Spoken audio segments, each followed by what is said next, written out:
Welcome students. Electrochemistry chapter में आज discuss करते हैं मानक हाइड्रोजन इलेक्ट्रोड के बारे में। मानक हाइड्रोजन इलेक्ट्रोड को ही हम कहते हैं स्टैंडर्ड हाइड्रोजन इलेक्ट्रोड और शॉर्ट में इसे लिखते हैं शी, स्टैंडर्ड हाइड्रोजन इलेक्ट्रोड। तो पहले तो मैं आपको बता दूं कि हाइड्रोजन इलेक्ट्रोड, ये तो आप समझ गए होंगे कि इलेक्ट्रोड है और उस पे हाइड्रोजन गैस की फंक्शनिंग है, क्योंकि हाइड्रोजन धातु तो है नहीं जिसको हम इलेक्ट्रोड के रूप में लेंगे। तो यहाँ पे इलेक्ट्रोड कोई है जिस पे फंक्शन लेकिन किसका हो रहा है? हाइड्रोजन का हो रहा है। और किस कंडीशन में हो रहा है? मानक कंडीशन में हो रहा है, यानी स्टैंडर्ड कंडीशन में हो रहा है। तो सबसे पहले मैं आपको ये चीज बता दूं कि स्टैंडर्ड कंडीशन क्या है। यानी ये जो मानक हाइड्रोजन इलेक्ट्रोड है, ये एक्चुअली में इसके लिए मानक कंडीशंस क्या क्या हैं। तो मानक कंडीशन जो होती हैं हमारी, वो फर्स्ट होती है आपकी, अगर 298 केल्विन टेम्परेचर है तो, यानी टेम्परेचर आपका अगर 298 केल्विन है तो। सेकंड थिंग, आपका 1 एटमॉस्फेरिक प्रेशर, आपका प्रेशर कितना होना चाहिए? 1 एटमॉस्फेरिक प्रेशर, यानी एक वायुमंडलीय दाब। प्रेशर आपका 1 एटमॉस्फेरिक प्रेशर होना चाहिए। और थर्ड कंडीशन जो आपकी है वो solution is of 1 molar concentration, यानी सोल्यूशन की सांद्रता कितनी होनी चाहिए? 1 मोलर होनी चाहिए, 1 मोलर होनी चाहिए। ये तीन चीजें जो है आपकी स्टैंडर्ड कंडीशन है। मानक आपकी जो कंडीशन है वो कौन सी कंडीशन है? यानी अगर हाइड्रोजन की इलेक्ट्रोड है तो वो उसके लिए मानक कंडीशन कौन सी है? 298 केल्विन टेम्परेचर है, 1 एटमॉस्फेरिक प्रेशर है, और जो सोल्यूशन हम यहाँ पे लेंगे इसकी सांद्रता कितनी होगी? 1 मोलर होगी। ऐसी कंडीशन में जो इलेक्ट्रोड है आपकी वो कैसे फंक्शन करेगी? मानक स्टैंडर्ड वे में फंक्शन करेगी। अब पहले तो ये देख लीजिए कि इसकी जरूरत क्यों है हमें, यानी मानक हाइड्रोजन इलेक्ट्रोड की हमें जरूरत क्यों है। देखिए बच्चों, हमें इसकी जरूरत इसलिए है कि किसी भी सेल का जो सेल विभव होता है उसको आप कैसे लिखते हैं? देखिए, सेल विभव को, सेल विभव जिसे हम ईएमएफ भी बोलते हैं, इलेक्ट्रोमोटिव फोर्स भी बोलते हैं, वो कैसे लिखा जाता है? सेल विभव बराबर होता है ई कैथोड माइनस ई एनोड। और ई क्या है यहां पे? ई यहां पे है इलेक्ट्रोड विभव। ई बराबर क्या है? इलेक्ट्रोड विभव। यानी किसी भी सेल का सेल विभव जो होता है वो आप कैसे निकालते हैं? जो कैथोड पे इलेक्ट्रोड विभव है ऋण, जो एनोड पे इलेक्ट्रोड विभव है। तो सेल विभव तो हमारा ऐसा निकल जाएगा। लेकिन अगर हम कहें कि हमें जो है इलेक्ट्रोड विभव ज्ञात करना है, हम कहेंगे कि हमें इलेक्ट्रोड विभव निकालना है, किसी एकल इलेक्ट्रोड का इलेक्ट्रोड विभव निकालना है, ठीक है, तो वो कैसे निकालेंगे हम? सबसे पहले इसके लिए आपको जानना जरूरी है कि इलेक्ट्रोड विभव क्या होता है। इलेक्ट्रोड विभव क्या होता है? देखिए, ये आपकी धातु की कोई इलेक्ट्रोड है, धातु की इलेक्ट्रोड है, और ये इसी के आयनिक विलयन में डूब रखी है, अपने ही आयनिक विलयन में डूब रखी है। जैसे हमने माना था जिंक की ये इलेक्ट्रोड है और ZnSO4 के विलयन में डूब रखी है। तो पहले भी हमने देखा था कि जिंक क्या करता है? जिंक जो है Zn2+ आयंस में कन्वर्ट हो जाता है और 2 इलेक्ट्रॉन जो है मुक्त करता है। तो अब देखिए यहां पे, आप देखिए कि इलेक्ट्रोड पे तो ऋण आवेश हो रहा है, इलेक्ट्रॉनों के, इलेक्ट्रोड पर ऋण आवेश हो रहा है इलेक्ट्रॉनों के कारण। लेकिन विलयन में क्या हो रहा है? 2+, पॉजिटिव सांद्रता बढ़ रही है। तो यहां पे इलेक्ट्रोड पे यानी छड़ पे तो हो गया नेगेटिव, नेगेटिव आवेश, और यहां पे क्या हो गया, पॉजिटिव आवेश। अब इन दो विपरीत आवेश होने के कारण ही इलेक्ट्रॉन विभव उत्पन्न होता है। क्या कहा मैंने कि दो विपरीत आवेश यानी चार्जेस के सेपरेशन के कारण ही क्या उत्पन्न होता है, इलेक्ट्रॉन पोटेंशियल, इलेक्ट्रॉन विभव उत्पन्न होता है। ठीक है, इलेक्ट्रॉन विभव हमारे दो प्रकार के होते हैं। इलेक्ट्रॉन विभव आपके दो प्रकार के होते हैं। देखिए कौन कौन से प्रकार के होते हैं। एक तो होता है ऑक्सीकरण इलेक्ट्रॉन विभव और दूसरा होता है अपचयन इलेक्ट्रॉन विभव। और एक बात आप अच्छे तरीके से जानते हैं कि ये दोनों एक दूसरे के पूरक हैं। एक पे ऑक्सीकरण होगा तभी तो दूसरे पे अपचयन होगा, दूसरे पे अपचयन होगा तभी तो पहले वाले पे ऑक्सीकरण होगा। इसलिए और दोनों मिला के क्या, अगर हम दोनों अभिक्रियाएं होती हैं तो हमारा क्या निकल जाएगा, सेल विभव निकल जाएगा। लेकिन अगर हमें यह निकालना है कि हमें किसी एक एकल इलेक्ट्रोड का, यानी एकल इलेक्ट्रोड, या तो हमें ऑक्सीकरण इलेक्ट्रोड विभव निकालना है। अगर हमें एकल इलेक्ट्रोड विभव ज्ञात करना है, अगर हमें एकल यानी सिंगल इलेक्ट्रॉन, सिंगल अर्ध सेल का जो है इलेक्ट्रोड विभव ज्ञात करना है, तो हम क्या करेंगे। देखिए ये हम दो तरीके से कर सकते हैं। एक तो हम करते हैं नर्स्ट इक्वेशन के माध्यम से, नर्स्ट समीकरण के माध्यम से, लेकिन वहां पे कंडीशन जो है स्टैंडर्ड नहीं होती हैं, कंडीशन स्टैंडर्ड नहीं होती हैं, नहीं होती हैं, वहां पे कंडीशन स्टैंडर्ड नहीं होती हैं। तो या तो हम नर्स्ट समीकरण के माध्यम से करेंगे, और या फिर हम किसके माध्यम से करेंगे, स्टैंडर्ड हाइड्रोजन इलेक्ट्रोड के माध्यम से करेंगे, शी के माध्यम से करेंगे। अभी मैंने आपको बताया कि इलेक्ट्रोड विभव जो है, हम किसी भी अकेले इलेक्ट्रोड का इलेक्ट्रोड विभव ज्ञात नहीं कर सकते हैं, क्योंकि ऑक्सीकरण और अपचयन अभिक्रियाएं जो हैं ये अकेले अकेले नहीं होंगी। ना तो अर्ध अपचयन अभिक्रिया होगी और ना ही अर्ध ऑक्सीकरण अभिक्रिया अकेले नहीं हो सकती हैं। इसीलिए हमें क्या करना होता है, इनको पूरा करने के लिए हमें किसी और रिफरेंस इलेक्ट्रोड की जरूरत होती है, और वो रिफरेंस यानी वो संदर्भ इलेक्ट्रोड आपकी कौन सी होती है, मानक हाइड्रोजन इलेक्ट्रोड। तो ये मैंने आपको बता दिया कि इलेक्ट्रोड विभव जो है, किसी भी एकल इलेक्ट्रोड का इलेक्ट्रोड विभव नापना मापना बहुत मुश्किल होता है, और अकेले इलेक्ट्रोड विभव मापने के लिए हमें किसी संदर्भ इलेक्ट्रोड की जरूरत होती है, जिसे हम क्या कहते हैं, मानक हाइड्रोजन इलेक्ट्रोड कहते हैं। अब सबसे पहले मानक हाइड्रोजन इलेक्ट्रोड का आप जो है कंस्ट्रक्शन जान लीजिए। देखिए कि इसमें क्या क्या है, यानी क्या क्या चीजें ली गई हैं। देखिए कंडीशन तो मैंने कहा था ये है, स्टैंडर्ड कंडीशन ये है, यानी इसमें क्या कर रखा है। देखिए सबसे पहले तो जो प्लैटिनम की एक फॉइल ली गई है, ये देखिए आप, ये प्लैटिनम की फॉइल है और इसको प्लैटिनम ब्लैक से लेपित किया गया है। अब मैंने लिख भी रखा है, platinum foil coated with the platinum black. ठीक है, प्लैटिनम की फॉइल है और प्लैटिनम ब्लैक से लेपित है।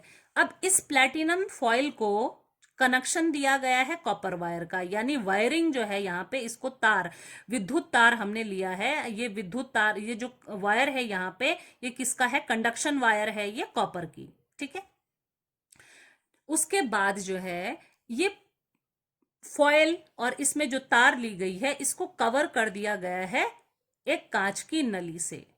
ठीक है, और कांच की नली में ऊपर से यहाँ पे जो है हाइड्रोजन गैस को पास करने के लिए जगह खाली छोड़ रखी है। यहाँ पे हाइड्रोजन गैस पास की जाएगी 1 एटमॉस्फेरिक प्रेशर पे। चलिए, और टेम्परेचर तो मेंटेन रहेगा ही 298 केल्विन।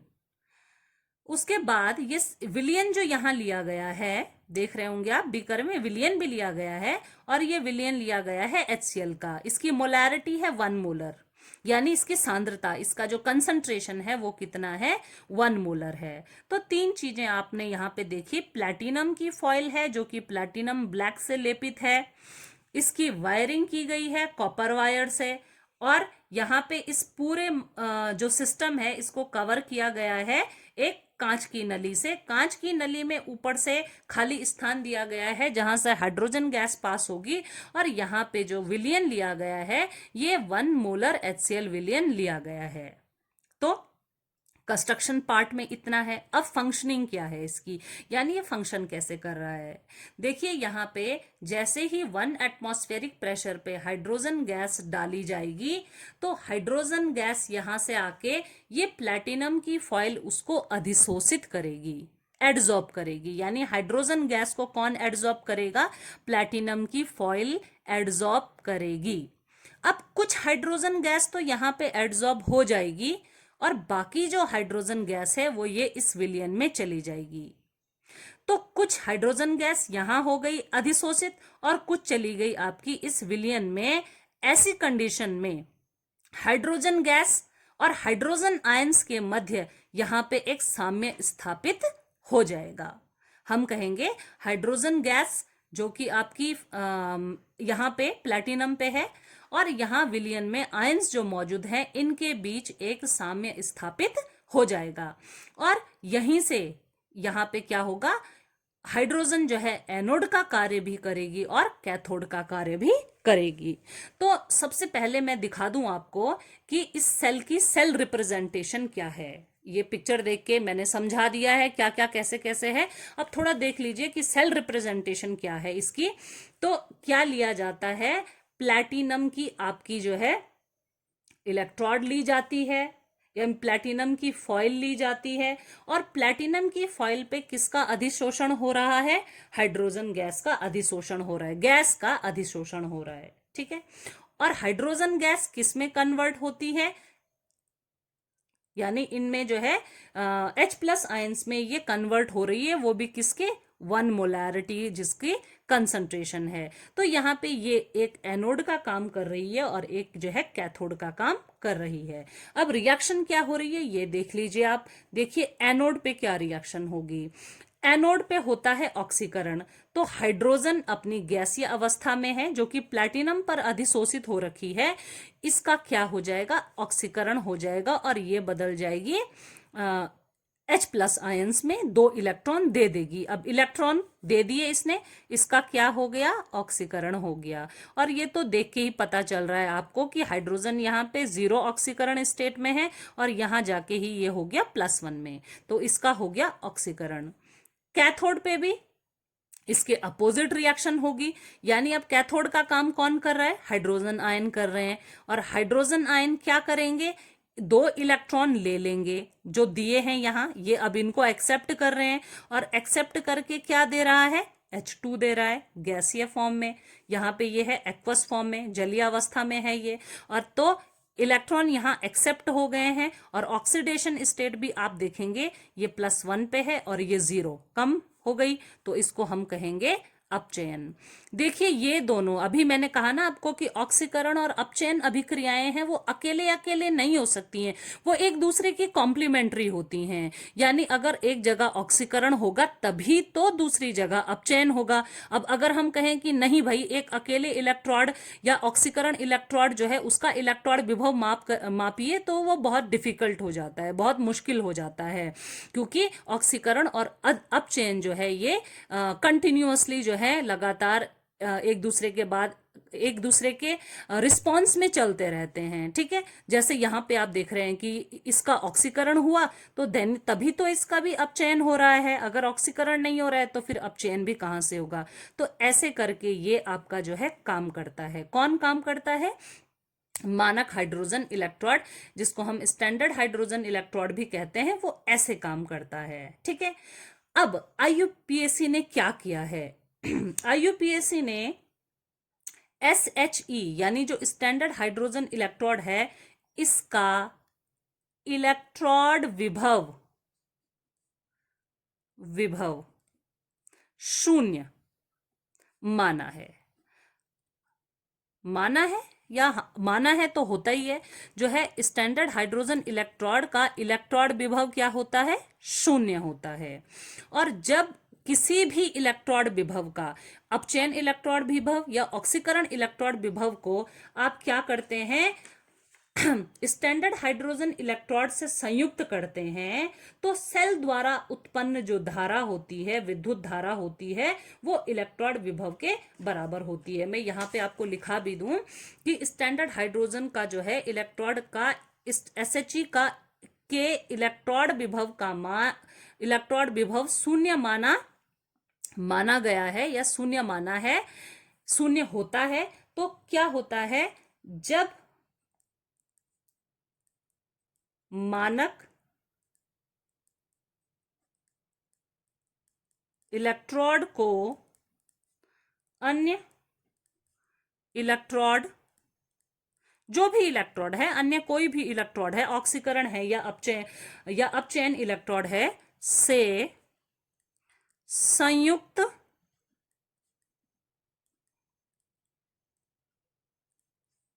संयुक्त किया जाता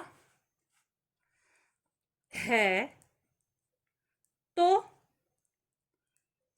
पूरा सेल बन जाता है। जिस भी आधा इलेक्ट्रोड का आप इलेक्ट्रोड विभव नापना चाहते हैं, उसको आप SHE से कनेक्ट कर देंगे तो वो एक पूरा सेल बन जाएगा। तो क्या होगा, सेल बनेगा तो विद्युत धारा उत्पन्न होगी। तो सेल द्वारा उत्पन्न धारा, विद्युत धारा इलेक्ट्रोड के विभव, करंट तो आप जितना भी करंट तो आपका जो है, कोई भी करंट मापी यंत्र जो है आपके कैलकुलेट कर लेंगे। तो उसमें सेल में जो भी विद्युत धारा, कितनी विद्युत धारा बह रही है, ये आपके जो है जो भी आपने वहां पे यंत्र लगाया है उसको नोट करने के लिए वो कैलकुलेट कर लेगा। और जो है इलेक्ट्रोड का जो विद्युत धारा बह रही है वो किसके बराबर होगी, इलेक्ट्रोड के विभव के बराबर होती है। आपने जो है करंट नापने के लिए अमीटर लगा रखा है, तो अमीटर में जितनी भी रीडिंग आएगी वो एक्चुअली क्या होगी, उस एकल इलेक्ट्रोड का इलेक्ट्रोड विभव होगी। ये बात आप जो है याद रखेंगे। तो स्टैंडर्ड हाइड्रोजन इलेक्ट्रोड का स्टैंडर्ड हाइड्रोजन इलेक्ट्रोड इसलिए जरूरी है क्योंकि बिना इसकी सहायता से हम स्टैंडर्ड कंडीशन में किसी भी अर्ध इलेक्ट्रोड का, किसी भी एकल इलेक्ट्रोड का या किसी भी अर्ध सेल का इलेक्ट्रोड विभव ज्ञात कर सकते हैं इसकी सहायता से, मानक हाइड्रोजन इलेक्ट्रोड की सहायता से। तो आई होप आपको जो मैंने बताया ये समझ में आ गया होगा। स्टैंडर्ड कंडीशंस क्या होती हैं, एनोड और कैथोड पर रिएक्शंस क्या होती हैं, और कैसे जो है इलेक्ट्रोड विभव मापा जाता है, ये मैं आपको बता चुकी हूँ। तो ये डायग्राम भी आप समझ लीजिए, ये कंडीशंस, ये जो कुछ भी लिखाया है इसे भी आप अपनी कॉपी में नोट कर लीजिए और अच्छे से समझिए। फिर दूसरे वीडियो में मिलेंगे कुछ नए कंसेप्ट्स के साथ। Till then good bye.